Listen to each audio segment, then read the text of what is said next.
Boa noite, eu sou Júlia Sampaio, eu sou acadêmica de medicina da Universidade Federal Fluminense e presidente da Liga de Infecções Sexualmente Transmissíveis da UF, eu sou Júlia Sampaio, mais conhecida como NIS. Eu sou acadêmica de medicina. Gostaria de iniciar a noite fazendo um agradecimento muito especial à doutora Luciana, que vai estar aqui com a gente hoje, ensinando mais um pouquinho. E também gostaria de agradecer aos nossos parceiros, que são a ABLAN e a Sociedade Brasileira de Doenças Sexualmente Transmissíveis. Boa noite. Nosso tema de hoje é infecções sexualmente transmissíveis na gestação. Nossa palestrante, a doutora Luciana Muri, é graduada em Medicina pela UF, Universidade Federal Fluminense, mestranda em Estudos das Ciências da Saúde, especialista em Patologia do Trato Genital Inferior, preceptora da Residência Médica do Hospital da Posse e professora de Ginecologia na Unic. A gente deseja um bom evento para todo mundo, agradece todo mundo que está aqui participando com a gente e maiores informações vão estar disponíveis na descrição do vídeo.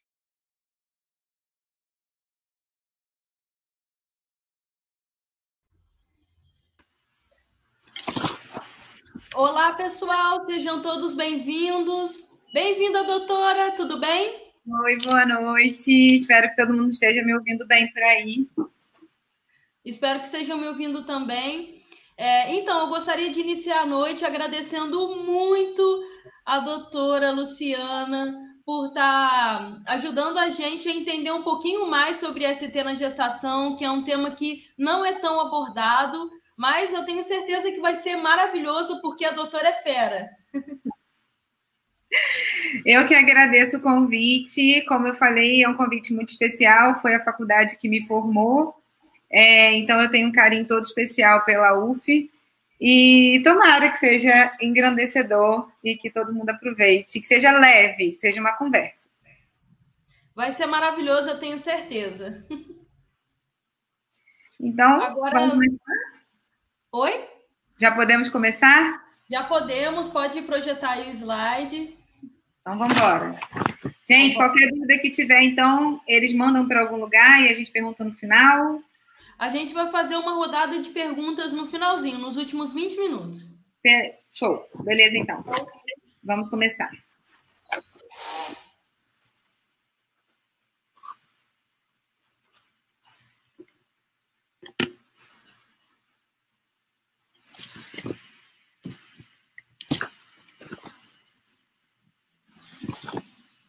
Estou aparecendo aí direitinho? Espero que sim. Bom, então, como a Júlia falou, hoje nós vamos conversar sobre infecções sexualmente transmissíveis e gestação. É um tema extremamente relevante e a gente vai ver isso um pouquinho mais para frente. E é um tema que precisa ser muito abordado, até porque, como a gente bem sabe, a gente pode ter prejuízo gestacional ou neonatal se essas pacientes não forem bem triadas, abordadas e tratadas para as infecções sexualmente transmissíveis. Então, o que a gente vai falar? A gente vai falar sobre as infecções sexualmente transmissíveis causadas, como a gente bem sabe, por vírus, bactérias e outros micro-organismos durante esse ciclo gravídico puerperal. Lembrando que no puerperal a gente inclui a parte do aleitamento materno. Elas são transmitidas geralmente por contato sexual, mas também podem ser por via parenteral, sanguínea ou vertical.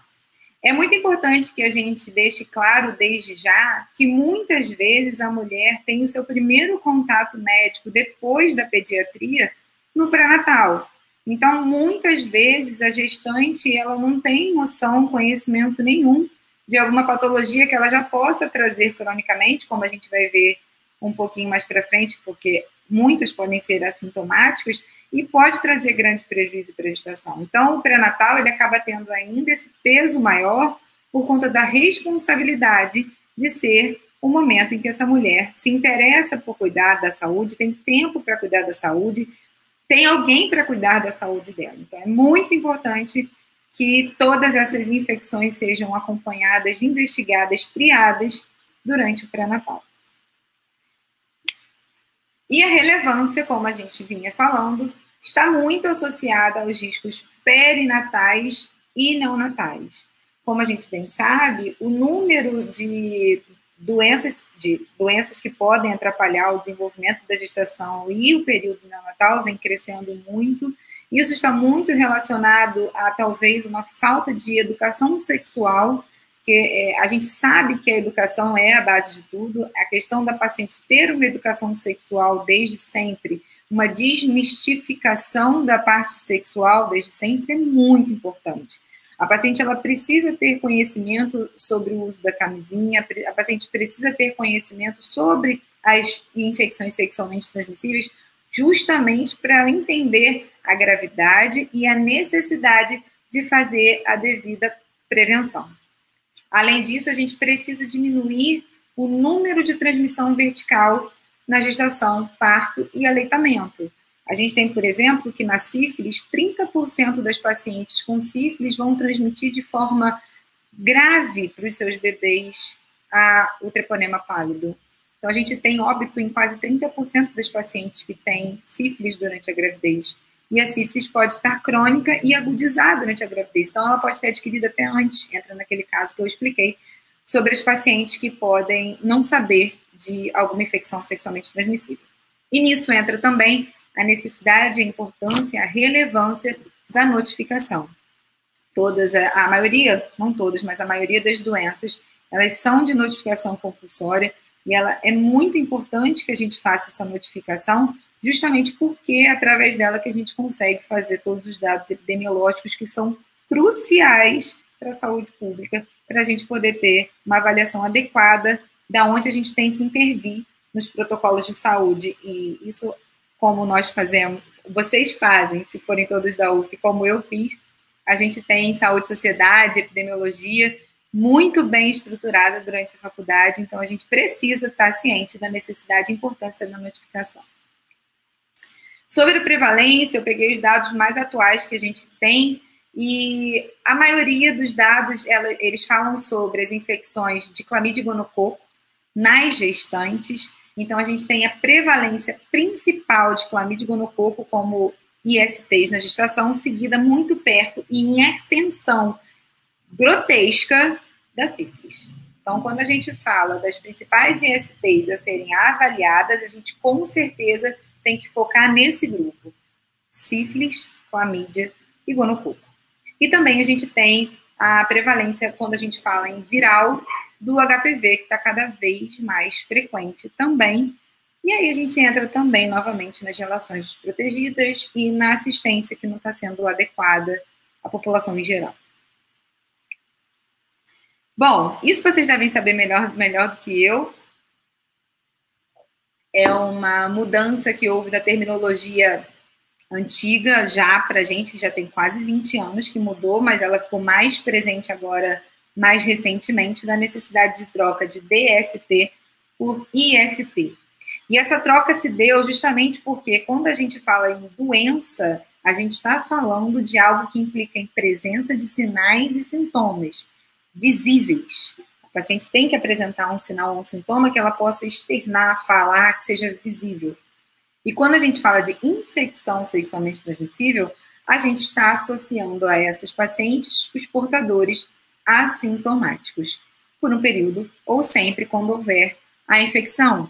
Então, a gente mostra e traz mais a importância de se falar justamente de quando é assintomático e ainda continua sendo um agente transmissor. Quando você é um portador assintomático, você transmite, não está apresentando nada, então muitas vezes não sabe que tem, e você segue transmitindo aquilo ad eterno. Então, é muito importante essa mudança da terminologia, porque traz mais peso à doença em si, mostra mais a gravidade que a doença tem, e isso é muito relevante para a gente poder, em saúde pública, mostrar a necessidade, novamente, das medidas preventivas. E aí, como eu falei, a gente tem a possibilidade das doenças sintomáticas e assintomáticas, e como também falei, isso pode ser período ou o tempo todo. A paciente ela pode ser assintomática por todo o tempo quando ela tem sífilis latente, quando ela tem o cancro mole antes e quando ela tem a clamídia. A paciente com cancro mole, ela pode, às vezes, ter uma lesão muito mini ou só ter as linfadenopatias, não apresentar nada, assim como na sífilis latente e na clamídia. A clamídia, então, quase 80% das mulheres são assintomáticas. Ela pode ter sintomática e assintomática nessas três principais, hepatites virais, HPV e HIV. E a gente tem as que são sempre sintomáticas, que são as úlceras em geral, que aí entra até o cancro mole, quando ele vira lesão ulcerada, donovanose. Tem a sífilis primária, que é quando ela apresenta aquelas roséolas típicas, e a paciente com DIP, com corrimento, que aí ela entra já quando a paciente tem gonorreia ou clamídia sintomática. Então, a gente tem que lembrar, justamente por isso que houve essa troca, que pode ter a paciente com ser portadora assintomática e aí ter essa possibilidade de transmissão desenfreada e aí isso ser um grande problema de saúde pública. Bom, e como acontece essa triagem durante a gestação? Como eu falei para vocês, a gente tem que levar em consideração a chance dessa mulher nunca ter sido triada para nenhuma doença. A gente tem a chance dessa paciente ter vindo de um parto domiciliar, de parteira, de uma mãe que não fez pré-natal e que ela não sabe, às vezes, até se ela tem transmissão vertical de alguma doença. Então, é muito relevante, eu falo de novo, eu faço pré-natal de baixo e alto risco e é muito importante que o pré-natal seja um momento de qualidade, sem pressa, com cuidado à gestante. A gestante, como eu chamo, é um forninho que tem que fazer um pão gostoso. Então, é importantíssimo que seja feita uma triagem adequada das infecções sexualmente transmissíveis durante o pré-natal. Então, a gente faz, no primeiro momento, na triagem, teste rápido, no dedinho, HIV, sífilis, hepatite B e C. Então, assim, chegou, de preferência que isso seja na primeira avaliação e que essa primeira avaliação seja no primeiro trimestre, a gente já faz o teste rápido para essas 4 patologias. Em vindo negativo, a gente repete no terceiro trimestre ou na hora do parto. Isso é de acordo com o protocolo do Ministério da Saúde. E a gente tem a hepatite B e C, que a gente pode checar o estado vacinal para hepatite B, e aí se a gente tiver a oportunidade de dosar o anti-HBS, para a gente ver se ela é soro convertida para a imunidade da hepatite B. Temos que vacinar todos os bebês quando nascem para hepatite B, lembrando desde já que os nenéns que nascem com menos de 2 quilos por conta da diminuidade da possibilidade de imunidade, a gente faz 4 doses para os RNs que nascem com menos de 2 quilos e 3 doses para os RNs que nascem com mais de 2 quilos. A hepatite C também é muito importante que se repita a sorologia no terceiro trimestre. Ela tem uma incubação em torno de 90 até 120 dias. Então, é relevante que haja essa nova avaliação. Também pode ser teste rápido em condições que não se possa fazer qualquer outro tipo de exame. O de sífilis é um que vale a pena, se você fizer o teste rápido, que é não treponêmico, fazer também o teste não treponêmico do VDRL, para justamente você poder acompanhar, se vier positivo, a titulação de cura após o tratamento, mas isso a gente vai ver mais para frente. As outras ISTs, elas vêm muito com o que a paciente apresentar, se tiver alguma outra coisa, por exemplo, se ela tiver alguma lesão ulcerada, se ela vier durante o ideal é que se essa paciente nunca tiver feito um preventivo, que durante o pré-natal se deu essa oportunidade de fazer o preventivo, para a gente poder fazer uma avaliação adequada do colo do útero dessa paciente, para uma investigação de lesões precursoras pelo HPV, enfim, o pré-natal é muito importante e ele não se restringe ao parto. Tem muitas outras coisas envolvidas da saúde da mulher nesse momento. E aí a gente vai entrar nas principais ISTs durante a gestação. Então, eu quero começar falando com vocês sobre cancro mole. Eu vou tentar que todas as doenças que eu apresentar, eu faça uma avaliação semelhante com os critérios que a gente vai usar de avaliação da doença. Então, eu quero começar falando sobre agente etiológico e transmissão. Como a gente sabe, o cancro mole é transmitido pelo hemófilos do CREI e a transmissão é geralmente sexual. Não existe transmissão hematológica ou tipo fomites, enfim, sexual. Epidemiologia, a mulher pode ser portadora assintomática e geralmente ela tem mais casos do que o homem. É um homem para 20 mulheres acometidas pelo Haemophilus ducreyi. A gente tem como clínica uma incubação rápida, de 1 a 4 dias, e aí a gente tem as características da lesão. Mais para frente eu vou apresentar uma lesão para a gente poder fazer a avaliação junto de como é essa lesão. Mas desde já que fique claro que é uma úlcera dolorosa, de fundo sujo e fétida. Então isso são coisas que devem ficar, mas eu vou repetir quando eu apresentar a lesão. O diagnóstico é predominantemente clínico, mas a gente pode fazer a avaliação por bacterioscopia da úlcera. A gente tem os streptobacilos gram-negativos, que a gente faz, e isso é uma coisa que a gente avalia muito quando faz a bacterioscopia direta. Eles têm um aspecto de disposição em cardume de peixe. Então, isso é uma coisa que também geralmente cai em prova e tal, quando a gente vai fazer a avaliação bacterioscópica do cancro mole. A gente também tem como padrão ouro a avaliação do PCR, mas é um exame caríssimo que não compensa. Diagnóstico diferencial é com cancro duro, que é o cancro da sífilis, e aí vale mais uma coisa, um dado importante, a paciente ela pode ter os dois, ela pode ter o cancro mole associado ao cancro duro. E nesse caso a gente diz que ela tem um cancro misto de rolê, que é uma alteração importante e a repercussão dela fetal é maior. Porque, como vocês vão ver aí na última parte, a repercussão neonatal do cancro mole não é muito relevante. Ela é mais relevante quando ela está em associação a outras infecções, quando ela está em co-infecção, principalmente com gonococo, clamídia ou outras vaginoses, aí entra a gardnerella e etc., e com a sífilis. Porque quando tem essas infecções associadas, a capacidade de multiplicação celular aumenta muito. E nesse aumento da multiplicação celular, a gente tem um risco de ruptura prematura das membranas ovulares, nascimento prematuro e até óbito, quando é o caso de ter essa co-infecção com a sífilis, o cancro de rolê.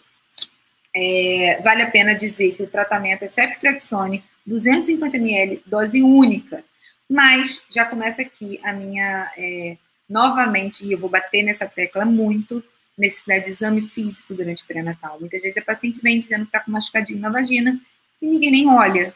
Então, esse machucado vai aumentando, vai piorando, ela vai ficando cada vez mais constrangida, não quer mostrar. Muitas vezes a gente perde a oportunidade com um tratamento tão simples que pode ser oferecido pelo sistema público de saúde. Então, aqui a gente tem, como eu falei, a lesão. Eu não sei se vocês conseguem ver meu cursor, mas aqui a gente tem essa lesão principalmente em lábios vaginais, fúrcula, e ela pode também apresentar nesse mesmo aspecto no colo do útero, tá? Elas são dolorosas, como vocês podem ver aqui também, é um fundo sujo, um odor fétido, e elas podem ser avaliadas, elas podem ter autoinoculação. O Haemophilus, quando a vagina, por exemplo, está em condições normais, um lábio encostando no outro, se tiver uma lesão aqui, ela pode ter uma lesão espelhada do outro lado por autoinoculação. Isso é bem característico do Haemophilus ducreyi. Opção que a gente tem quando a paciente não fizer a ceftriaxone dose única é 1 grama de azitromicina via oral também dose única, ambas liberadas durante a gestação, sem nenhum tipo de problema. Beleza? Então, aqui a gente encerra o cancro mole e entra na segunda doença que vai ser avaliada, que é a donovanose. A donovanose é uma doença ainda que vive muitos mistérios, muito em cima do muro. Por quê? Porque é extremamente difícil fazer a cultura da donovanose extracorpórea, para poder fazer estudo em si. Então, muitas coisas ainda são difíceis de avaliar sobre ela. A gente sabe que o agente etiológico é a Klebsiella granulomatis e a transmissão questionável. Como eu falei, diz-se sobre uma transmissão sexual, mas a gente não tem como ter certeza se não pode ser transmitida por fômite, se não pode ser transmitida de forma parenteral, então é uma coisa que ainda é muito pouco explicada. Ela é mais frequente em negros e tem um acometimento semelhante entre homens e mulheres. A incubação é bem comprida, pode demorar de 30 a 180 dias, e aqui ela já vem com uma diferença importante com relação ao cancro mole. Ela é uma úlcera indolor. O fato dela ser indolor já é um fato que tem que ficar bem na nossa cabeça, porque aí a gente consegue diferenciar do cancro mole. Porque o resto é semelhante, ela tem um fundo vermelho vivo, ela tem umas bordas irregulares e endurecidas, e ela pode disseminar de forma hematogênica para o feto. E aí as lesões fetais são grandes, pode causar úlcera fetal na hora do nascimento. É interessante porque pode evoluir para elefantíase da região genital. É uma lesão feia, uma lesão grande, rápida a evolução. Quando começa, demora a incubação, mas quando começa a lesão, ela se expande muito rápido.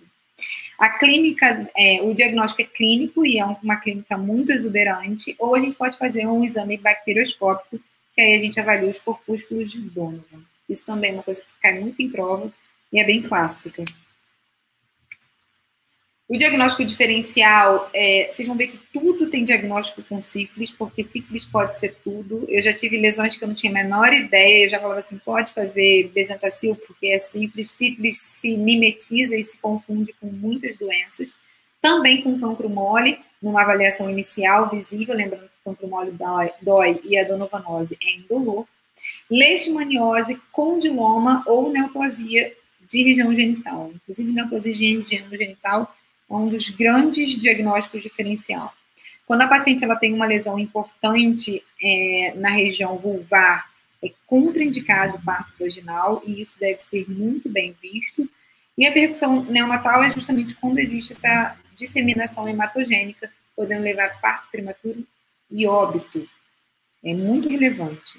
Então, aqui a gente tem a lesão, isso aqui é a região do sulco interglúteo, aqui é uma lesão masculina, aqui é bolsa escrotal, então é uma lesão feia, é uma lesão que se dissemina muito rápido, como vocês podem ver, é um bordo irregular, é uma lesão grande, um fundo bem avermelhado, e a característica principal de ser indolor. Quando a paciente tem uma lesão grande, assim, na região genital vulvar, é contraindicado, justamente, principalmente quando tem laceração do canal.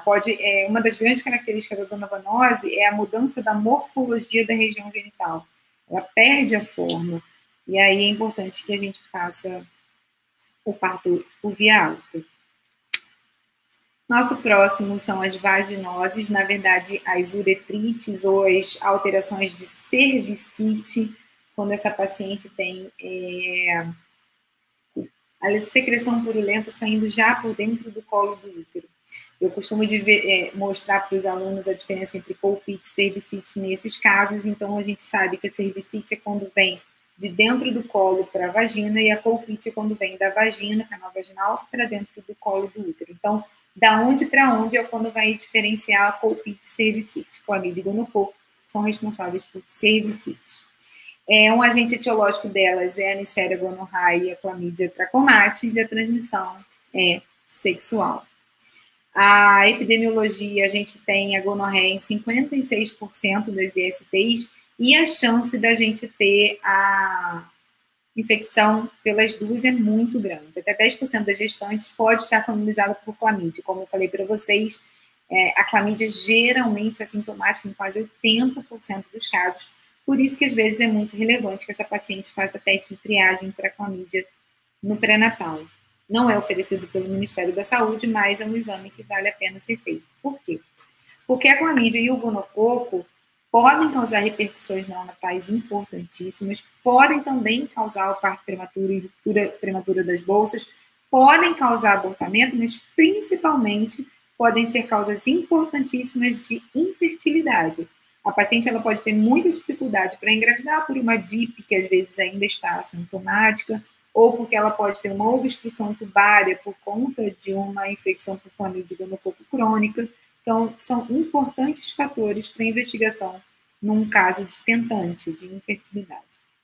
A clínica, como a gente sabe, é uma leucorreia esverdeada, purulenta, oriunda de dentro do colo do útero, e que pode causar dispareunia, que é a dor durante a relação importante, e dor, a mobilização do colo no toque bimanual. Como aqui, mais uma vez, a gente vê, o exame físico é fundamental para o diagnóstico, muito mais do que os outros exames. A gente pode fazer tratamento empírico baseado na clínica dessa paciente. A cultura pode ser feita e o teste rápido para clamídia também. Alguns serviços públicos, inclusive, até oferecem esse teste rápido para clamídia, não todos, mas alguns sim. Vale lembrar que a paciente que também está colonizada pela clamídia gonococo aumenta muito o risco pelo HPV e pela sífilis. Por quê? Porque ela torna o colo do útero mais sensível, mais irrigado sanguineamente, mais friável, o que facilita a infecção por outros agentes patológicos. Então, a paciente que tem clamídia gonococo, ela tende a aumentar a chance de ser infectada por outras ISTs, inclusive o HIV. O diagnóstico diferencial eu deixei sem colocar nada, por quê? Porque o diagnóstico diferencial da clamídia gonococo pode ser absolutamente nada, porque geralmente as uretrites são causadas por eles, mas a gente pode ter uma infecção por uma outra bactéria, ou até mesmo, como eu falei, por essa ascensão de outros micro-organismos do canal vaginal para dentro do colo do útero, mas geralmente clamídia gonococo não tem um diagnóstico diferencial. Você vê, fala, opa, é isso mesmo. O tratamento a gente pode fazer, assim como a gente viu lá no cancro mole, com ceftriaxone dose única ou ácido dose única. Hoje em dia já se libera também cipro 500 mg. Antigamente a gente não usava o cipro por algumas reticências de alterações morfológicas fetais, principalmente cardíacas, mas isso já não é mais tão levado em consideração. A gente já sabe que o risco não é mais D, é risco C, B, C. E a repercussão neonatal, a gente, como eu falei, tem a ruptura prematura das membranas ovulares, o parto prematuro, perda fetal, crescimento intrauterino restrito, endometrite e a febre puerperal. São grandes achados importantíssimos nessa gestação da paciente que tem infecção por clamídia e gonococo. E no RN, como a gente sabe, principalmente conjuntivite gonocócica, que é gravíssima, pneumonite, bronquite e até a otite média também, por gonococo e clamídia. De 25% a 30% das mulheres tornam-se inférteis, como eu falei para vocês, é um dos grandes fatores que devem ser investigados durante a investigação de pacientes tentantes.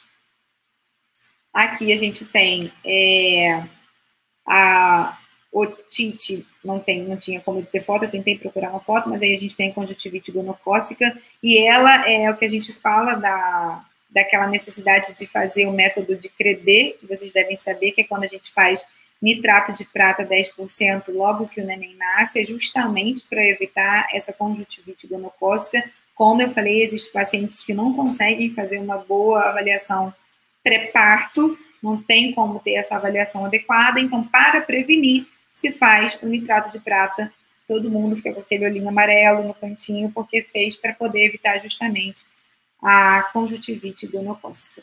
E aqui a gente tem do lado a característica da secreção purulenta, oriunda do colo, que é típica da clamídia e do gonococo. Muito importante, gente. Mais uma vez, como eu falei, é fundamental que se faça exame físico nas gestantes durante o pré-natal. Muitos pacientes, quando eu faço pré-natal, que fizeram pré-natal com outros médicos, chegam assim, ué, doutora, a senhora vai me examinar? É óbvio. Porque no outro pré-natal a gente só media a barriga ou do neném, às vezes nem vê pressão da paciente. Então, examinem sempre. Não é tempo perdido, é tempo achado. Então, agora a gente vai chegar nas hepatites virais. Quando a gente fala das hepatites virais, a gente está aí na hepatite B e C, principalmente. A hepatite A não entra nessa história durante a gestação. E aí a gente fala novamente da necessidade de investigação pelos portadores assintomáticos. Hoje em dia as epidemiologias mostram, em números gerais, que a gente tem 3 milhões de portadores crônicos de hepatite C e 2 milhões de hepatites crônicos por hepatite B, e muitos ainda não sabem até que tem a doença. Na clínica, a gente tem uma paciente que pode aparecer com algumas alterações de icterícia, algumas alterações de dor importante na região abdominal. A paciente ela pode começar a ter um prurido, que não se sabe o motivo, e que também pode ser por alterações hepáticas. E a gente tem também a incubação de 30 até 180 dias, ou seja, de 1 a 6 meses de incubação. É muito importante que a gente saiba que a paciente ela não pode fazer o tratamento que a gente considera adequado, aqui a clínica saiu nesse slide, né? Fraqueza, vômito, essas alterações da função hepática, urina escura, fezes esbranquiçadas, ou seja, tudo que se altere a bilirrubina, aqueles achados clássicos de hepatite. E aí é muito importante que a gente saiba que a gente não pode fazer os imunomoduladores que a gente habitualmente faz para as pacientes que descobrem a hepatite B e C, porque eles são teratogênicos, então a gente não pode. Mas a gente pode fazer imunoglobulina sim para paciente nessa dosagem de 0,06 ml por quilo intramuscular, se essa gestante for exposta sabidamente a uma fonte de hepatite B no momento em que ela é exposta. Uma paciente que é profissional de saúde, e se um paciente cirrótico internado no CTI, ela foi mexer e se teve um acidente biológico. Sim, ela pode fazer o tratamento com a imunoglobulina. É importante que essa paciente faça esse tratamento para diminuição da replicação viral, mas, como eu falei, os imunomoduladores da hepatite C, principalmente, não são permitidos durante a gravidez. A hepatite C, principalmente quando a gente fala de hepatite C, não existe vacina para ela, porque ele é muito mutagênico, tipo o HIV, por exemplo. Então, esses vírus que são muito mutantes, a gente não consegue fazer. A gente está vendo agora, tentando com a Covid, que isso seja feito, também é um vírus muito mutagênico. Então, são vírus que são difíceis de fazer uma profilaxia. Novamente, como eu falei, a gente faz 4 doses da vacina quando o neném nasce para nenéns com menos de 2 quilos. Diagnóstico diferencial das hepatites virais, brucelose, colilitise, dengue, leptospirose, mononucleose, ou seja, todas as doenças que têm foco hepático, que causam alterações hepáticas, são encontradas como diagnóstico diferenciais das hepatites virais. Como repercussão neonatal, a gente tem as anormalidades da infecção aguda ou crônica. O risco da transmissão da hepatite C é 3 vezes maior se a paciente for HIV positivo. E aqui eu abro mais um parêntese. Lembrem-se, toda gestante é imunossuprimida. A gente precisa que a gestante tenha imunidade reduzida, isso é fisiológico, porque está crescendo um corpo estranho dentro da barriga. Imagina se a gente tivesse com a imunidade às alturas durante a gravidez, todo mundo ia abortar, porque é um corpo estranho. Então, a gente tem que estar com a imunidade baixa para poder receber e cultivar aquele corpo estranho que dali a 40 semanas vai vir belo e lindo para os nossos braços. Só que, infelizmente, esse estado de imunidade diminuída facilita as doenças oportunistas que podem ficar mais possíveis nesse período gravídico puerperal. Lembrando, mais uma vez, a mãe com hepatite C não deve amamentar, mas a mãe com hepatite B pode amamentar tranquilamente. Ela pode fazer as proteções, os métodos para diminuir a chance de contato, mas não há necessidade de impedir o aleitamento da mãe com hepatite B. Aí a gente tem a clínica, o neném ictérico, lembrando que icterícia neonatal tem vários diagnósticos diferenciais, tipo sanguíneo, fator RH, entre outros todos, mas a gente pode ter também que isso seja uma icterícia por transmissão vertical da hepatite. A evolução natural da hepatite B está aí no outro slide. A infecção aguda torna o fígado alterado, depois vai fazendo as calcificações por inflamação crônica.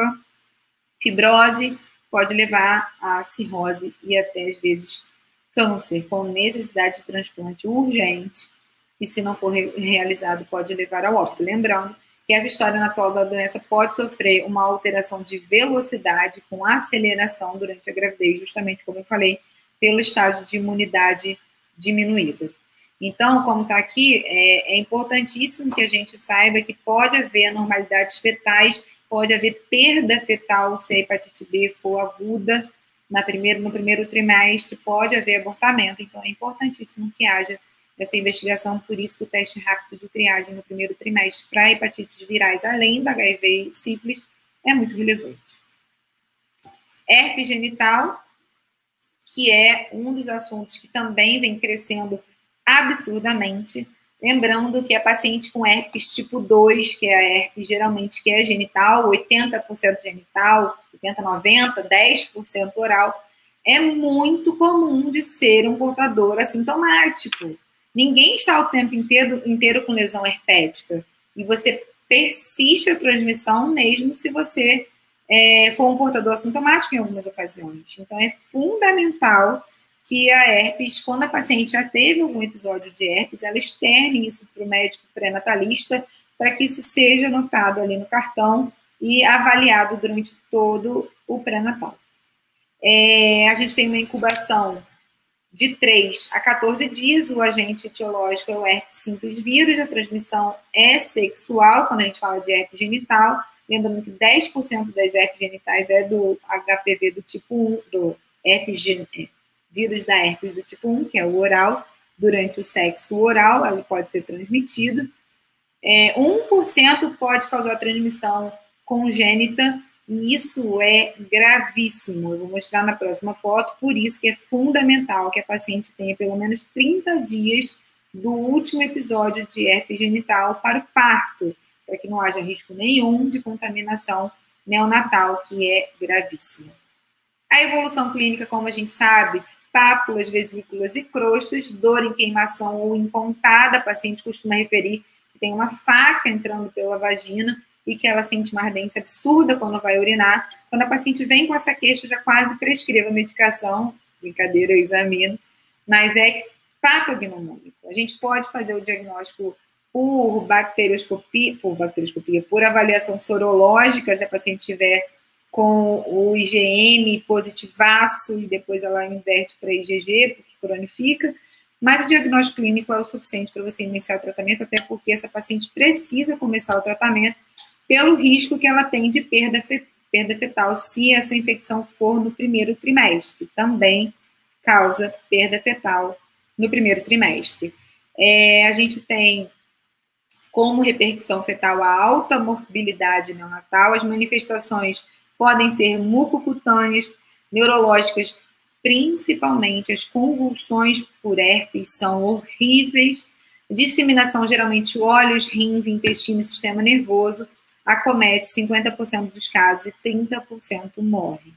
O aciclovir, vanciclovir, todos os ciclovir são permitidos, por favor, tratem. E pode ser que haja necessidade, inclusive, venoso. Eu coloquei oral e tópico, mas se for um caso de zoster, se for um caso de alguma coisa mais grave, uma paciente que tem uma outra doença imunossupressora associada, HIV, por exemplo, pode internar e fazer aciclovir venoso. E eu, novamente, coloquei aí observar o tempo entre infecção e parto. Se tiver menos de 30 dias, ou até 40, é necessário que a interrupção da gestação seja por via alta. Não pode fazer parto vaginal, pelo risco de a gente ter uma transmissão neonatal.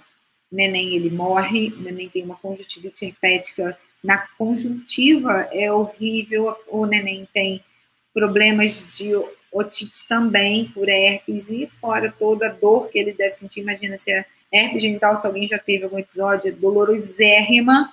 Imagina num RN que tenha o cometimento do sistema nervoso central, face, corpo, enfim. Merece que seja feita uma avaliação, um tratamento o mais rápido possível. Chegamos a, como eu falei, crescente infecção durante a gestação, e muitas vezes pré-gestacional, que também tem grande número de casos assintomáticos, só paciente sendo portador assintomático e grandes chances de transmissão. É o papilomavírus, transmissão sexual ou vertical. A epidemiologia está altíssima em jovens, principalmente com múltiplos parceiros, e, como eu falei também, grande chance de ser assintomático em quase 70% dos casos. A paciente apresenta lesões verrucosas quando ela está infectada pelos HPVs tipo 6 e 11, ou ela pode apresentar as lesões precursoras de câncer de colo quando ela está acometida pelo HPV, principalmente tipo 16 e 18. Lembrando que a gente tem 150 subtipos de HPV, esses são só alguns, a gente também tem o 35, 38, que estão aí cada vez mais frequentes, causando lesões. A clínica, como a gente sabe, quando tem clínica, são as lesões verrucosas, que são geralmente pelos subtipos não oncogênicos. Mas nada impede que a paciente tenha a infecção por mais de um tipo de HPV, por isso que tem que sempre abrir os olhos. Não é mandatório que essa paciente faça interrupção por via alta, independente se ela tem uma lesão extensa, desde que a mesma não obstrua o canal do parto.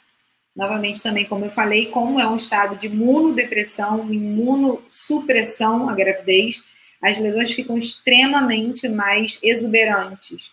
Muitas vezes a gente tem lesões extensíssimas que, quando a paciente passa 40 dias do parto, reduzem, porque a paciente volta a ter um estado imunológico melhor, reduzem muito, em quase 60%. Então, quando você tiver lesões muito extensas, faça medicações para melhorar a imunidade da paciente, vitamina C, vitamina D, e depois do parto reavalie antes de você querer fazer qualquer tipo de intervenção mais proeminente. O diagnóstico é clínico e também pode ser feita biópsia na lesão se houver qualquer tipo de dúvida diagnóstica. Diferencial, a gente tem um molusco, a micropapilomatose, que é muito semelhante ao condiloma do HPV, e o condiloma sifilítico. Como eu falei, tudo pode ser sífilis. O condiloma sifilítico é um condiloma plano, o condiloma do HPV é um condiloma verrucoso. O tratamento pode ser feito na gravidez com o ácido tricloravacético 90%, pode ir lá, queimar as verruguinhas, não tem problema nenhum.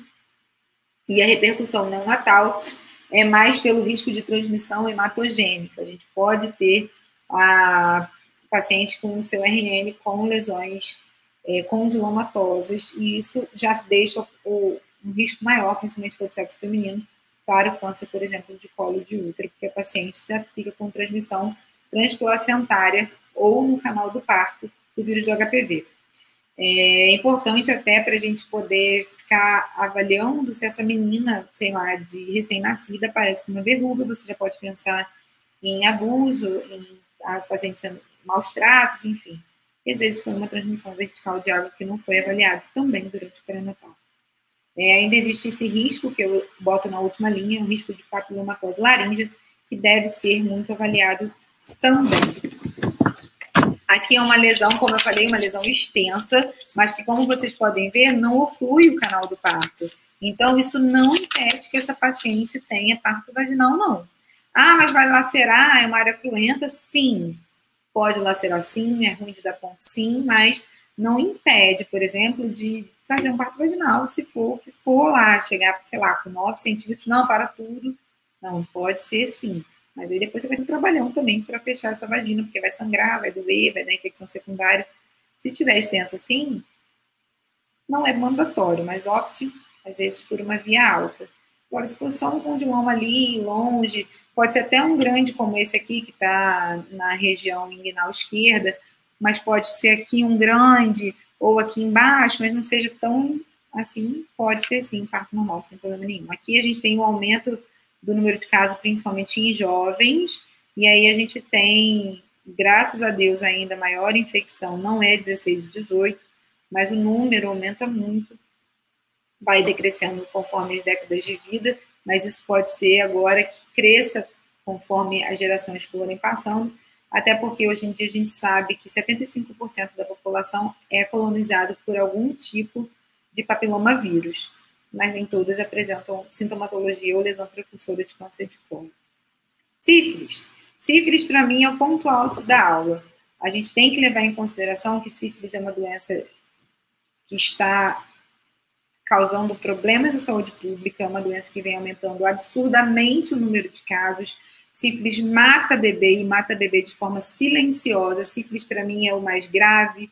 Sífilis confunde com tudo. Sífilis, todas as lesões que vocês não souberem o que tem que pensar em sífilis, porque sífilis é um camaleão. É uma IST camaleão. Ela se camufla em todas as outras. E todas as outras ISTs facilitam a infecção pelo treponema pálido. Então, treponema pálido com transmissão sexual, sanguínea e vertical. Hoje em dia, até 2% de todas as gestantes do Brasil que dão à luz estão contaminadas por sífilis. Isso é muita gente. São quase 3 milhões de parto ano. Então, a gente tem muita gente apresentando sífilis e os dados só aumentam. Há 10 anos atrás era 0,6%, hoje já são 2%. A clínica são as lesões apenas, as roséolas na sífilis primária, lembrando que é uma doença crônica que tem períodos de agudização.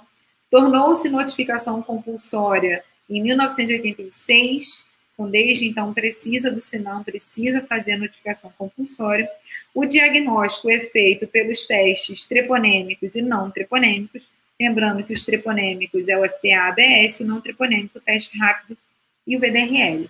Se essa paciente chega no pré-natal, faz um teste rápido e dá positivo, é importantíssimo que ela faça um VDRL, até porque o tratamento, que inclui, aqui, vou voltar e depois eu volto, que inclui a Bezetacil 7.200.000, na gestação não tem papo de vir Rosella, eu vou fazer só uma dose, não, porque geralmente o tratamento é de acordo com a sífilis primária, secundária e terciária. Dose única, 2 doses ou 3 doses. Na gravidez é sempre 3 doses, independente de qualquer coisa. Se eu dissesse todos os diagnósticos diferenciais, eu diria todas as doenças que eu falei até agora, e mais as que eu ainda possa vir a falar, porque herpes se camufla em tudo. Aqui a gente tem as lesões, são as roséolas, aqui, a gente também tem na boca, pode ter essas lesões também no dorso, tudo isso aqui é sífilis. E aí a gente tem a repercussão neonatal, principalmente óbito. Os nenéns podem optar se essa paciente não for tratada, então sífilis precisa ser investigada, é fundamental. A incubação da sífilis pode ser de até 90 dias. A gente pode ter RNs assintomáticos, principalmente se a transmissão for no terceiro trimestre. Agora, nos 2 primeiros trimestres, pode dar rinite hemorrágica, erupção papulosa, condiloma plano, como eu falei, não é o condiloma combinado do HPV, hepatosplenomegalia, choro intenso por irritabilidade do sistema nervoso central, tíbia em sabre, dentes de Huntington, que a gente vai ver ali mais à frente, nariz em cela e fronte olímpica. Quanto mais antiga a infecção materna, menor as chances de transmissão fetal. A transmissão vertical acontece em até mais de 30% das gestantes. A gente tem aqui, como a gente viu, os dentes de Huntington, são esses dentes com os incisivos menores, cônicos e com esse entale semilunar. A gente pode ter essa alteração de mácula, essas tíbias em sabre, esse choro de irritabilidade intensa por alteração do sistema nervoso central. A gente tem essa fronte olímpica, essas alterações também do nariz, e a gente tem o óbito. Esse neném, geralmente, é o neném que nasce com um edema importante. Quando a gente faz a ultrassom desse neném, a gente vê que ele tem um edema importante, principalmente abdômen, ele fica com o abdômen bem distendido, pode ter essas alterações de face também, pode ter essa descamação intensa, principalmente também quando chega ao óbito. Lembrando que o tratamento só é eficaz se houver diminuição de 4 títulos do VDRL e que deve haver em um período de 6 semanas antes do parto, para que o neném seja considerado tratado, assim como o tratamento do parceiro. Hoje em dia, o Ministério da Saúde nem solicita que esse parceiro tenha sido testado. Se a paciente tem um parceiro fixo e ela deu sífilis, ele também deve ser tratado. Até porque, às vezes, o VDRL, por efeito prozona, pode vir negativo e a gente não conseguir que esse exame venha positivo, aí já pensa que houve traição, aí já pensa, enfim, sempre tem que se tratar o parceiro, nem tem discussão. 7,5 milhões sempre a dose, ou seja, 3 doses, 3 semanas seguidas de 2,4 milhões, 2 ampolas de 1,2 milhão, uma em cada nádega. É importantíssimo que se faça esse tipo de triagem. A triagem para sífilis é fundamental. Eu tive, sei lá, uns 7 anos, um caso importante no hospital que eu trabalho, que o secretário municipal foi até esse hospital dizer que se não dava para a gente notificar menos, porque estava com muito caso estava ficando feio para o município. Ou seja, não é melhorar a assistência básica, é diminuir a notificação para ficar mais bonito para o município. Então, é importantíssima a notificação compulsória, é importantíssimo a investigação para a gente não chegar nessa repercussão fetal tão relevante. Então, lembrando novamente do risco grave de transmissão, do risco grave de óbito, sífilis mata neném, grava essa informação. Aí a gente tem mais, novamente, eu só consegui esse dado de até 2018, finalzinho aí, 2017, que 2018 com os dados até 2017, 2011 a 2017 mostrando um aumento importantíssimo do número de casos de sífilis em gestantes. Lembrando que a notificação compulsória desde 86. Então, já é uma prática habitual. Mas é muito aumento o número de casos. Então, aqui a gente tem que era 4,7, agora é 17,2 vezes número de possibilidades de transmissão. Então, assim, tem que ficar de olho pra caraca. Sífilis é muito relevante. E, por último, a gente vai chegar ao HIV, que talvez seja a doença que vocês tenham um conhecimento maior. A gente sabe da necessidade de triagem para o HIV durante o pré-natal, até porque essas mulheres precisam ser transferidas do pré-natal habitual para um pré-natal que tem assistência integrada a paciente com HIV. A gente sabe que é um retrovírus de RNA, da família dos lentivirinae, transmissão sexual, vertical ou parenteral. Com relação à epidemiologia, eu quis me ater à possibilidade de porcentagem de transmissão nos momentos do ciclo gravídico puerperal.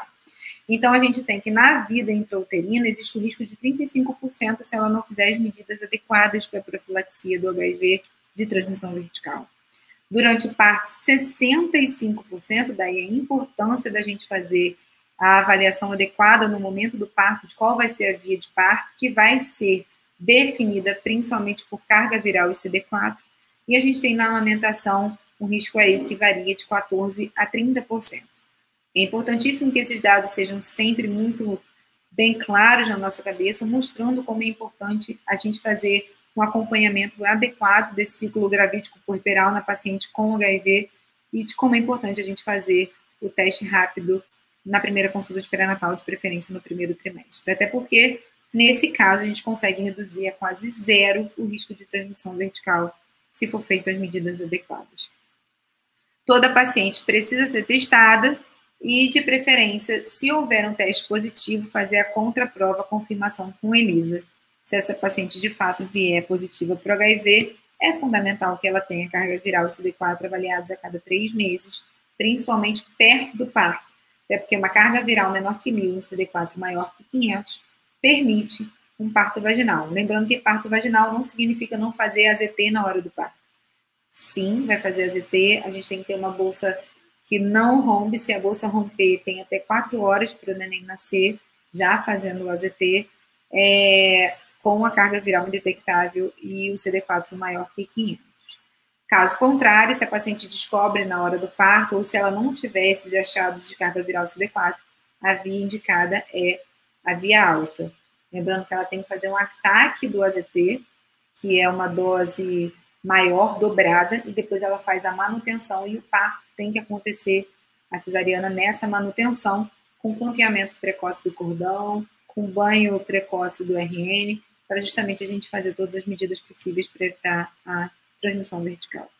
O diagnóstico diferencial, aqui uma coisa importante, a clínica semelhante é uma clínica de síndrome gripal viral. O paciente pode ficar com uma febrezinha, uma dor de cabeça, uma constipação nasal. Ela só se torna clinicamente exuberante quando a paciente começa a ter as doenças definidoras de AIDS. E aí a gente inclui pneumocistose, neurotoxoplasmose, tuberculose pulmonar atípica, meningite criptocócica, ou se a paciente tem cápose, se a paciente HIV aparece com câncer de colo logo, numa infecção que não tinha nada, isso tudo mostra que essa paciente pode estar chegando nas doenças oportunistas e ela está com AIDS, não só mais portadora do HIV.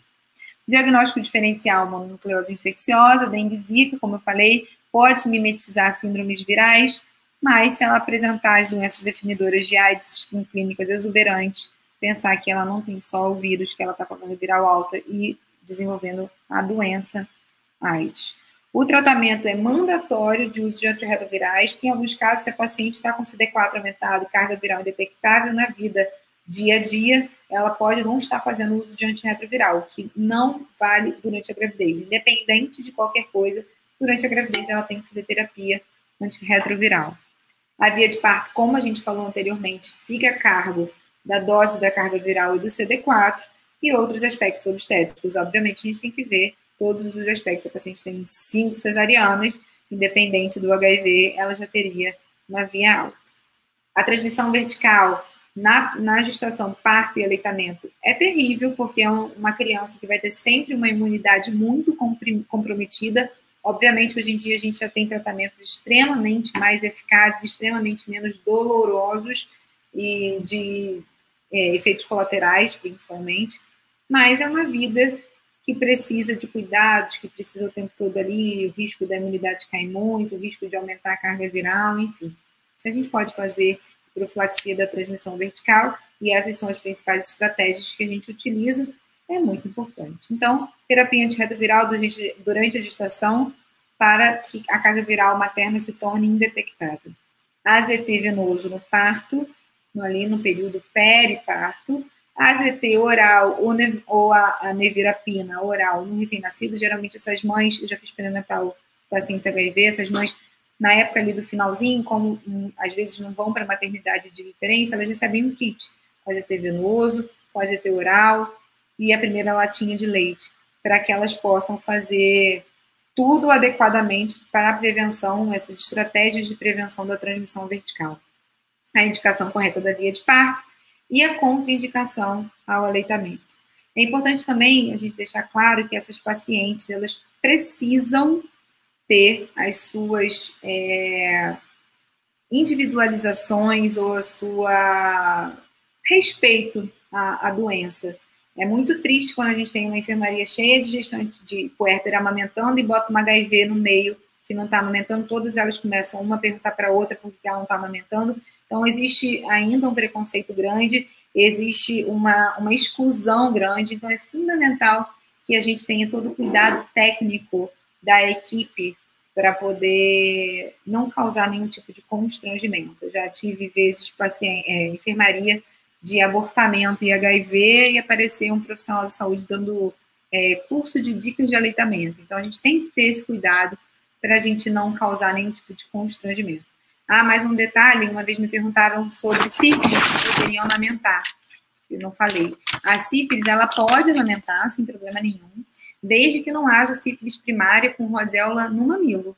Se ela não apresentar esse tipo de lesão, pode amamentar sem problemas. Ainda sobre HIV, a gente teve também os dados que eu consegui, são até 2018, número de casos entre 2016, na verdade até 2015 começou a subir, 16 e 17 fez um platô, 18 começou a cair e continua em queda. Também é uma doença extremamente de notificação compulsória, mas é muito importante essa triagem para justamente não haver o aumento dos casos de transmissão vertical. Quando é feita toda a estratégia de evitar a transmissão vertical, ela acontece com primor. Então, aqui a gente tem, por conta dessas infecções oportunistas, a gente tem, por exemplo, essas lesões são típicas de crianças com HIV de transmissão vertical, então é muito importante que a gente tenha esse cuidado, e muitas vezes a gente deixa, quando é parto normal, a gente faz o campeamento precoce, a gente já limpa o neném, mas a gente deixa ter essa golden hour, né, esses segundos de contato pele a pele, para já depois partir para o banho, mas é importante também que a gente não perca a doçura nunca, por mais que a gente queira fazer todas as estratégias, esses 3 segundos não vão ser o que vão acabar com a sua profilaxia, com a sua estratégia de profilaxia, mas são fundamentais para a mãe. Então, não percam a doçura, por mais que vocês queiram fazer de forma eficaz, tenham esse cuidado, tenham esse olhar. Foi o que eu falei, pensa na enfermaria que essa paciente vai ficar, pensa na estratégia que você vai falar com as outras pacientes sobre por que ela não vai amamentar. Tenham esse cuidado da assistência holística, da assistência completa à paciente de vocês.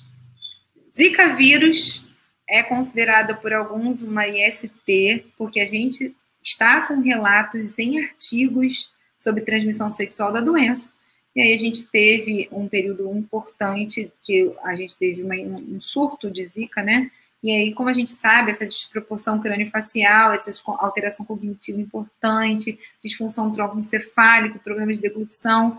Então, é muito importante que essa paciente também, se ela tiver qualquer tipo da síndrome viral, que pode ser o Zika, que ela tenha um acompanhamento adequado justamente para evitar as alterações importantes que essa criança tem. É muito triste.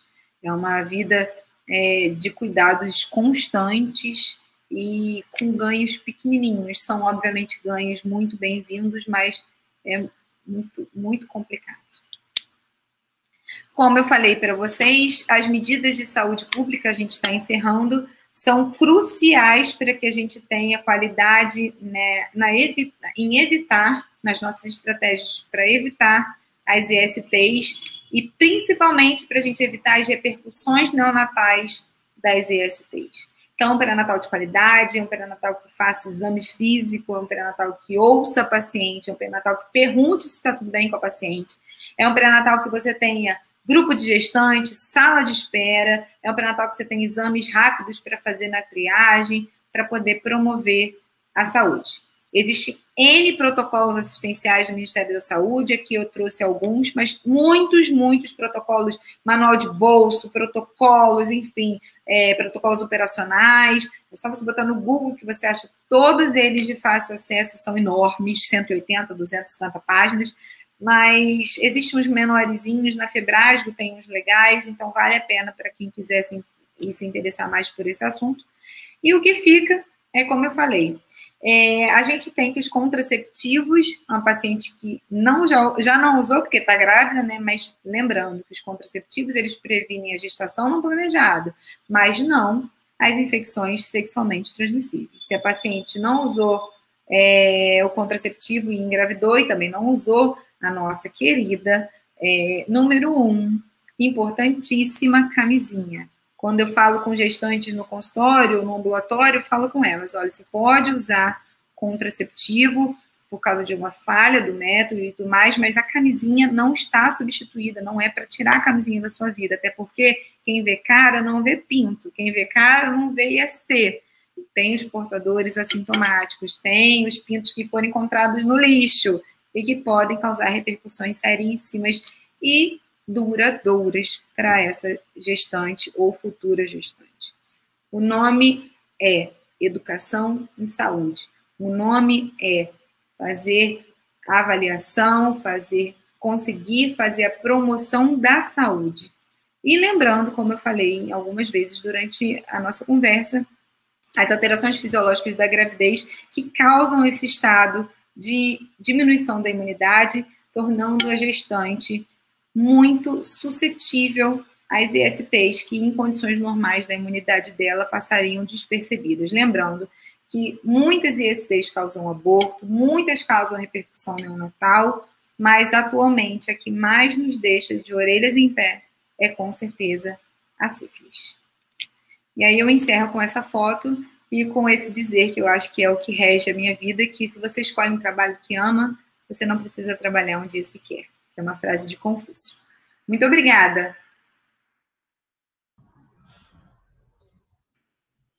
Olá, doutora, tá me ouvindo? Boa noite. Doutora, eu tô assim, apaixonada pela aula. Nossa, dá para ver que você ama muito o que você faz. Amo mesmo. Foi maravilhoso. Foi maravilhoso, eu aprendi muito, anotei tudo aqui no meu caderninho. Inclusive, achei assim, aprendi várias coisas. Eu não sabia que a herpes ela poderia trazer tantas complicações, né, para o recém-nascido. E a gente não imagina, porque a gente ouve muito falar da sífilis, né, e do HIV, mas algumas outras ISTs aí podem vir a ser muito danosas, né? Muito. A herpes, essas convulsões herpéticas, essas alterações da conjuntiva por herpes são muito graves e são muito dolorosas. Imagina, aquele tico-tico cheio das lesões. E quem já teve herpes labial sabe como dói. Você imagina aquilo no corpinho do neném inteiro. Nossa. É muito triste. Inimaginável. Inimaginável. Doutora, eu queria até fazer assim, uma pergunta minha aqui, bem rápida. No caso de uma gestante, que ela é assintomática para o HPV, pode gerar complicações, passar para o bebê, para o recém-nascido? Então, o grande problema da paciente assintomática para o HPV, quando ela engravida, é ela se tornar assintomática. E como eu falei, a imunidade cai muito. Então, essa paciente, ela pode sim causar alguma repercussão se ela começar a ter replicação viral por conta da imunidade reduzida. Se ela conseguir manter um estado de imunidade legal que não permita essa multiplicação do HPV, segue super bem, sem problema nenhum. Ok. Bom, professora, eu gostaria aqui de agradecer pela aula, né, palestra muito bem ministrada, muito bem preparada, o material aqui foi bastante enriquecedor na formação, né, acredito que de todos aqui presentes, né? E eu espero e acredito que todos os espectadores aqui compartilham da nossa empolgação em tê-la conosco. Obrigada, muito obrigada. Obrigada mesmo. Inclusive, doutora, gostaria também de mandar um beijo para o doutor Mauro Romero, que é o nosso coordenador da Liga. Ele está assistindo a gente hoje. E para você ver, hein? Professor Mauro foi meu professor de faculdade, então, assim, já vou ficar da cor da minha blusa, já. Não, que isso. Temos alguma pergunta? Sim, então, vamos começar aqui a rodada de perguntas. A primeira, qual é o mês da gestação em que há mais riscos da IST gerar malformação no feto? Então, a gente sempre tem medo da transmissão no primeiro trimestre, mas tem algumas ISTs que aí vai depender da IST que são mais graves no finalzinho, como, por exemplo, a herpes. A herpes é pior se você tiver ela no momento do parto. Então, a gente vai depender muito da infecção sexualmente transmissível. Por exemplo, a gente tem um risco de óbito por sífilis em qualquer momento da gravidez. A gente pega, às vezes, pacientes com 38 semanas que chega com BCF inaudível porque está sifilítica. Assim como a gente pega um abortamento no primeiro trimestre porque está sifilítica. Então, vai variar muito de acordo com a IST. Diferente, por exemplo, da toxoplasmose. E se você tiver a infecção nas primeiras 16 semanas, você vai ter um risco maior fetal. No caso das infecções sexualmente transmissíveis, elas estão muito mais associadas a qual infecção para você saber em qual período ela fica mais aguda e mais perigosa para o bebê. Tá, e a importância de se conhecer, assim, profundamente cada IST, né? Com certeza. E a gente eu costumo dizer, isso digo muito para os meus residentes, a gente só desconfia do que a gente já ouviu falar ou já viu. Senão a gente não desconfia. Pois é, tá aí a dica para todo mundo estudar bastante, porque pode ser um paciente seu qualquer dia desse. E vê muita foto. Pega foto, vai treinando o olho. Então, dica aí, né? Cara nos livros, né? Vou fazer mais uma perguntinha. Ter infecção urinária ou candidíase durante a gravidez, é possível que os quadros sejam transmitidos para o bebê? Então, a gente pode ter, quando a gente tem a questão da infecção urinária, a gente não tem risco assim, para o bebê, a gente tem risco para a gestação, a gente tem o risco da paciente fazer um parto prematuro, ruptura de membranas ovulares precoces, a gente pode ter uma endometrite, pode ter uma febre puerperal, principalmente no caso da infecção urinária. A candidíase, o grande problema, de fato, é também causar um desconforto muito grande. A paciente, ela tem candidíase. Quem já tem a predisposição para ter candidíase, na gravidez vai ter um episódiozinho, eu garanto. Então, assim, a questão da candidíase é muito mais para a saúde da mulher. Nem tem tanta repercussão neonatal, desde que na hora do parto ela não esteja cheia da candidíase, né? Então, aí pode haver alguma candidíase oral, que isso é até comum no bebê, quando o aleitamento, que a boquinha fica muito molhada, é um fungo. Então, assim, por ser um fungo, ele não eu não levo ele tanto, a gravidade dele é muito relativa. Mas a infecção urinária tem que ficar muito de olho. Pois é, pielonefrite está aí, né?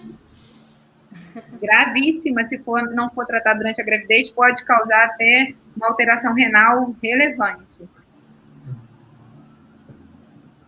Bom, agora partindo para a terceira pergunta. Como tratar HPV e cândida recidivantes na gestação? Igual se trataria fora da gestação. A gente pode fazer uso, a gente geralmente não usa o fluconazol oral, né, durante a gravidez, não existe uma segurança para a utilização dele, mas a gente pode usar o miconazol tópico sem problema nenhum. Hoje em dia a gente não usa muito mais nistatina, porque a maioria das cândidas já leu no livro que elas servem para tratamento, então elas já são totalmente passa despercebida a nistatina, na maioria dos casos da candidíase, elas já são resistentes à nistatina. E o HPV, como eu falei, é uma doença oportunista de imunidade. Então, se a paciente apresenta alguma alteração pelo HPV, a gente vai queimar as lesões e a gente vai fazer tudo o que a gente puder para melhorar a imunidade dessa paciente, para justamente evitar que essa paciente tenha novos casos. Lembrando que a gente está falando do HPV sintomático verruga. Agora, se essa paciente tiver lesão precursora do colo do útero, ela segue o protocolo também das pacientes não gestantes. Ela pode fazer colposcopia, ela pode fazer biópsia, e a gente pode, em alguns casos, precisar antecipar o parto se vier alguma coisa muito bizarra. Então, a gente pode, de repente, ter que intervir numa gestação com 32 semanas se a gente tiver um carcinoma invasor que precise de um tratamento mais eficaz, porque senão essa paciente começa a sangrar, e a gente precisa fazer braquiterapia. Pode fazer EZT, no caso? Pode fazer. Então, se você fizer a EZT, o ideal é que você faça tipo 1. Não é o ideal que você faça tipo 2 ou tipo 3 durante a gravidez, senão você vai acabar com o colo da paciente. E lembrando que as pacientes que fazem as EZTs, elas geralmente são candidatas a fazer cerclagem para as próximas gestações, porque justamente você perde um pedaço importante do colo do útero dela. Então, pode, mas pode. O ideal é fazer uma biópsia, lembrando que, geralmente, se ela tiver, por exemplo, o NIC2, que para mim é o pior resultado que existe de preventivo, o NIC2, que fica absolutamente em cima do muro. Você tem respaldo para esperar até 90 dias depois do parto, e quando a gente considera que o estado imunológico atingiu novamente o limite normal, para fazer um novo procedimento e ver se aquela lesão não retornou. Lembrando que todas as lesões de HPV, elas podem retornar sem a gente intervir em nada, por isso até que a gente deixa de fazer o preventivo a partir dos 25 anos, por conta dessas infecções transitórias. Caramba! Nossa, tem que ter um cuidado assim extremo, né? Meu Deus, a paciente com NIC2. Assim, NIC3 é muito, muito sério, né? Mas o NIC2 também, aí você fica pensando, meu Deus. O que vai fazer? Tem que analisar muito bem, né? Cada caso em caso. E por isso que, assim, por mais que haja, e eu sou fã da parte da enfermagem obstétrica, eu sou fã, eu respeito muito, eu acho que o pré-natal, em todas as instâncias, tem que ser multiprofissional e tem que ter um médico. Essa paciente tem que passar por um médico em algum momento dela, não pode ser um pré-natal exclusivo de um só profissional. Eu faço assistência em unidade básica e eu tenho enfermeiras junto comigo, ela geralmente faz o primeiro atendimento, inclusive, dessa gestante, e depois eu assumo a partir dali com uma questão ou outra vista por ela. Mas só pelo enfermeiro, às vezes, pode ficar uma coisa passar despercebida, lógico, novamente, não desmerecendo a profissão, muito pelo contrário, assim como pode passar alguma coisa despercebida pelo médico, que o enfermeiro tem uma visão melhor e consegue fazer essa avaliação. Por isso que é muito importante a questão da multiprofissionalidade. Sim, com certeza. Os dentes de Huntington só são encontrados na sífilis? Olha, eu acredito que sim. E se for em outra doença, eu desconheço. Mas eles são patrognomônicos de sífilis congênita. Produção, temos mais alguma pergunta? Deixa eu ver aqui com a produção.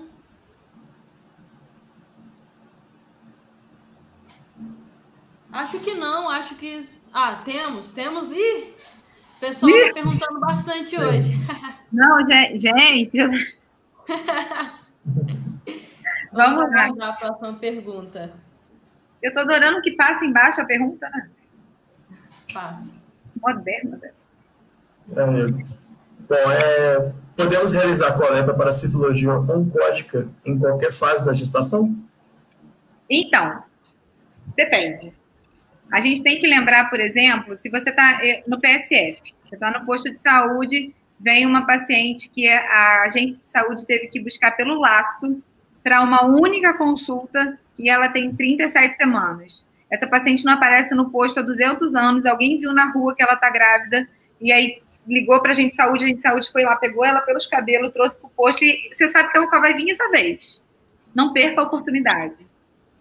Mas, em condições habituais, a gente geralmente exclui os extremos da gravidez. E a gente geralmente opta por uma questão de comodidade de fazer entre 12 e 32 semanas. E aí a gente fica ali, tira o primeiro e o terceiro trimestre. A gente tira do primeiro, porque se ela tiver qualquer sangramento e perda, ela vai, na tua cabeça, dizer que foi porque tu enfiou a escovinha lá dentro do colo. E no final, porque ela também pode ser um sangramento, propiciar, começar um trabalho de parto e dizer que foi você que fez aquilo também. Obviamente, uma coisa que tem que ficar clara é que a coleta é também dos 3 epitélios, não é só escamoso. Muita gente na gravidez escolhe só escamoso. Não, pode escolher também com a escovinha lá, sem nenhum problema. Interessante. Eu, por exemplo, não sabia disso de colher dos 3 epitélios. A espátula de Aires e o Citobrush. Pode usar a escovinha com nome chique, né? Citobrush e a espátula de Aires sem nenhum problema. Que beleza, exame completo, então. Por favor. Então, futuros ginecologistas e obstetras de plantão, espero que tenham aprendido muito. E também o pessoal que não quer fazer ginecologia e obstetrícia, espero que tenha aprendido muito também, porque mesmo quem não for seguir essa área tem que saber, não tem, doutora? Tem, com certeza, até porque todo mundo pode atender no postinho, né? Hoje em dia, a maioria de vocês, quando forma, até para passar para residências difíceis, tem que ter aquela passadinha no posto de saúde para ter uns pontinhos a mais na residência, então tem que saber isso para não deixar passar. Isso aí. Doutora, eu queria te agradecer muito pela noite de hoje, foi maravilhosa. Desculpem, assim, você é maravilhosa. Desculpa ter que adiantar 1 hora de ser 8 horas, foi porque realmente o consultório estava um absurdo, graças a Deus por isso, mas desculpem. Fazer o quê? Faz parte de ser famosa, né, doutora? Eu espero que um dia eu seja tão famosa igual você. Não, famosa nada. É importante, como eu falei, faz o que você ama, escolhe a especialidade que você ama, que, cara, é muito legal de trabalhar no que gosta. Eu imagino, já até escolhi. Qual será que é, né? Ai, meu Deus. Ginecologia e obstetrícia. É lógico. E eu espero que a gente ainda se esbarre por aí. Olha, o doutor Mauro está comentando e falando que a palestra está show. Agradou o doutor Mauro, hein? Eu agora saio, né? Agora é a hora que eu vou... Tchau, adeus a todos. Doutor Mauro mostrou, tá provadíssimo que o doutor Mauro é fera. É. Dois feras. Doutora Luciana e doutor Mauro, maravilhosos os dois. Tá difícil competir, hein? Essa competição aí tá certa. Eu nem uso aquela gravata chique que ele usa. É verdade, ele tá sempre muito bem arrumado. Bom, então... Quer falar alguma coisa? Não, só deixar um agradecimento aqui mesmo. Nós tivemos a sorte, né, de contar com 2 profissionais de extrema relevância na área, né, aqui conosco, um apresentando e o outro como expectante. Né? Então, só gostaria de deixar aqui meu abraço aqui e agradecer a presença de todos os espectadores que estiveram aqui conosco. Isso aí, pessoal. Muito obrigada. Muito obrigada de novo, doutora. Sigam a doutora no Instagram, que ela é muito presente, sempre está respondendo lá dúvidas. Então, não percam a oportunidade, tá bom? Se quiserem o Instagram, a gente vai até postar lá na nossa página da List para vocês poderem acompanhar. A gente se vê. Quando precisarem de mim, é só chamar que eu venho. Muito obrigada. Estamos muito gratos. Até a próxima. Tchau, pessoal. Boa noite a todos. Boa noite a todos, gente.